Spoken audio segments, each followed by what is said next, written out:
basic maintenance kind of stuff. So today we're going to change the drive belt in this 64 Custom 600 Melissa here. The last time I made a video of this tractor, I did some carb work on it, and I was talking about the back tires, where they were different sizes. Well, I put air in the one tire that I said was no good a few days ago, put it on the tractor, and it's still holding air. So I don't know what happened there, why he said that tire was no good. It does have a rip in the side of the tire. Let me show you that real quick.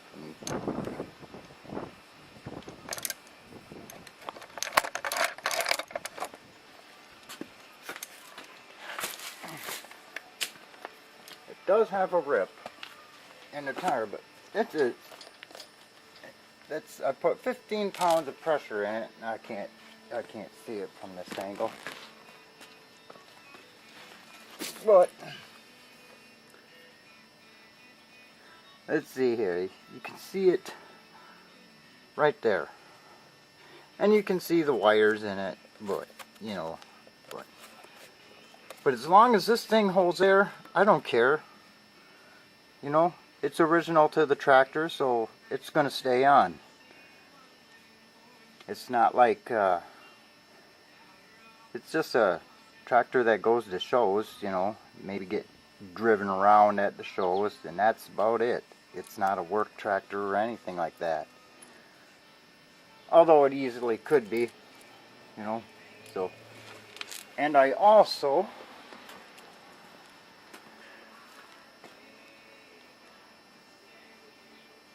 put a straight pipe out on it. So that's what I did in between these videos. Okay, let's get started here. Today's tools, you're going to need your bottle jack, your extension, 3/8 extension, 3/8 ratchet, 5/8 socket, and 1/2 inch socket. And apparently this thing is supposed to take an 81-inch belt. This is a used belt from one of my other tractors, which takes the same size belt.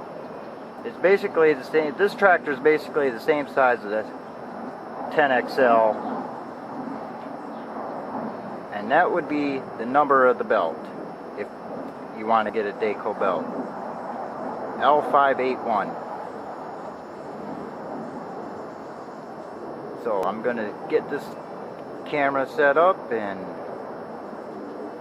start working on this thing.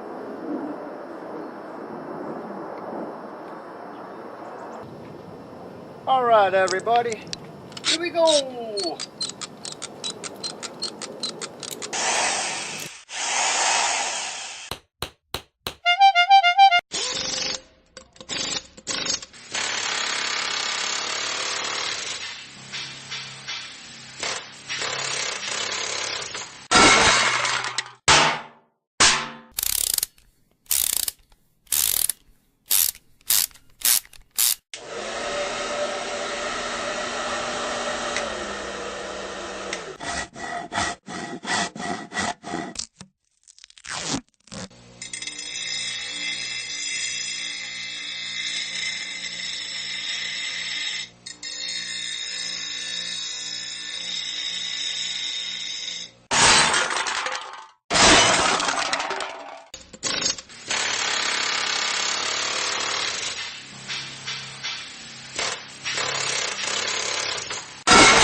Okay, so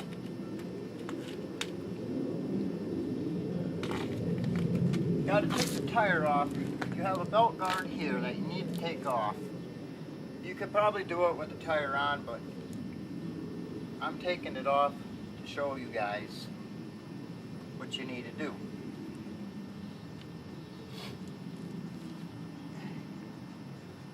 It's a 1/2-inch socket.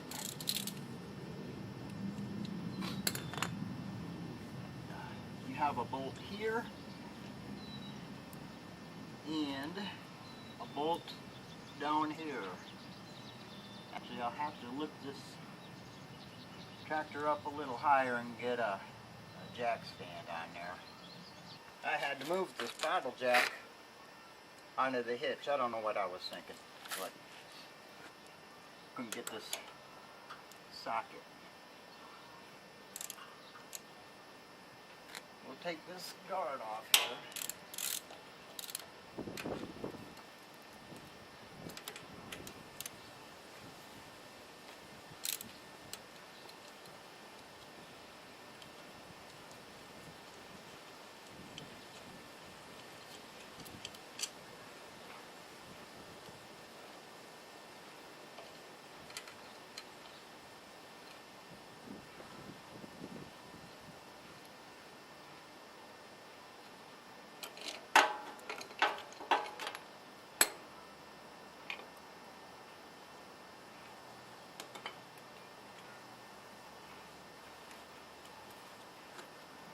Okay, we'll just do a little inspection here anyway.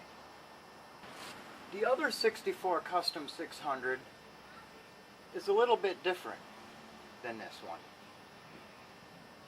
It looks the same, but then the other one, Abigail, which I haven't shown you yet, but you get a shot of that one, has a idler pulley right here. So either someone put an idler pulley in that tractor, or it was just a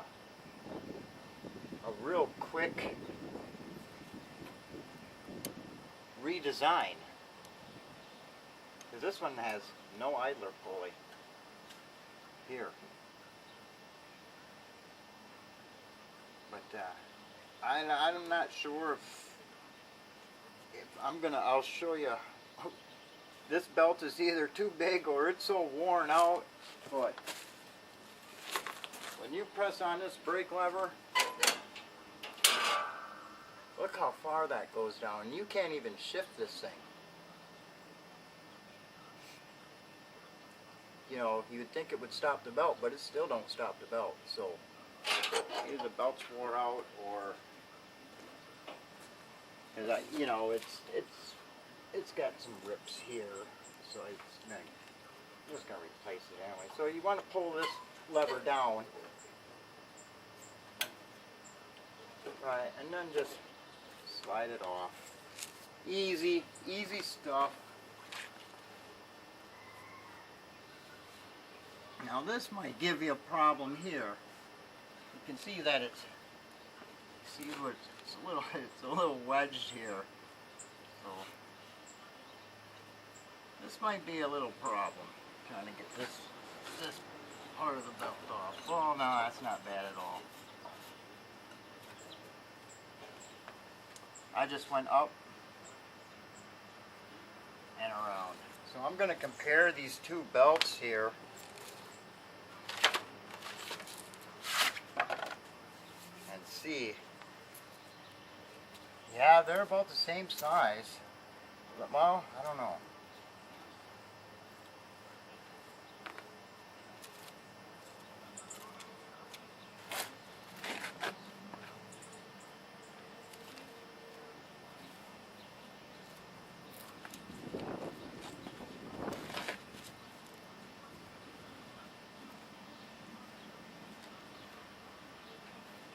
I'm not sure.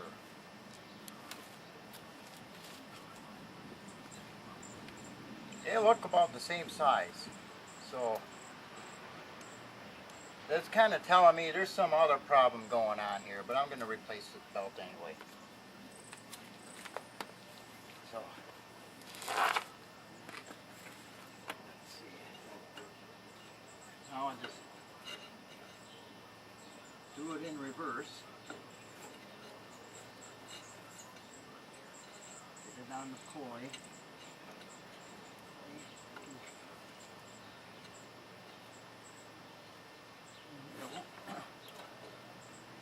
Easy enough. Went right on.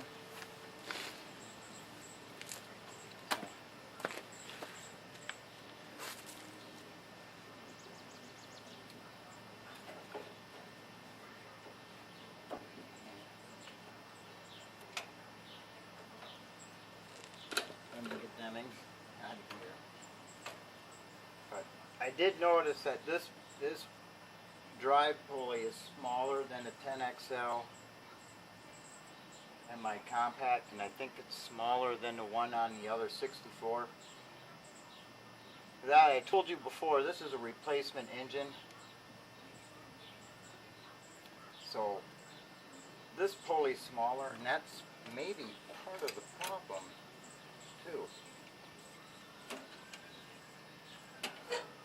So you just do everything in reverse, you know.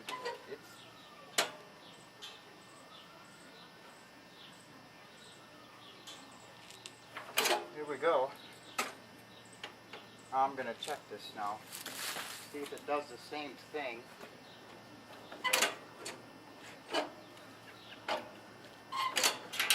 Okay, it does the same thing. There's some other problem on this, and I think I know what it is. I think it has to do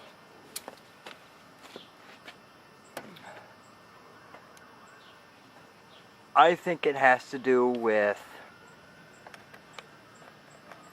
let me see if I can zoom in here. See if you can see it. No, you can't see it, so I'm going to bring the camera over.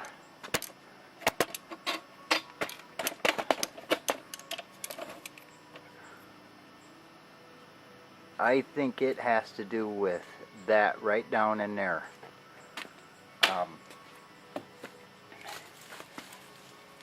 Right here. I think that's in the wrong position. Because this set screw, I can turn it by hand, so I think it must have moved. So I'm going to try to figure that out right now, and I'll get back to you in a few.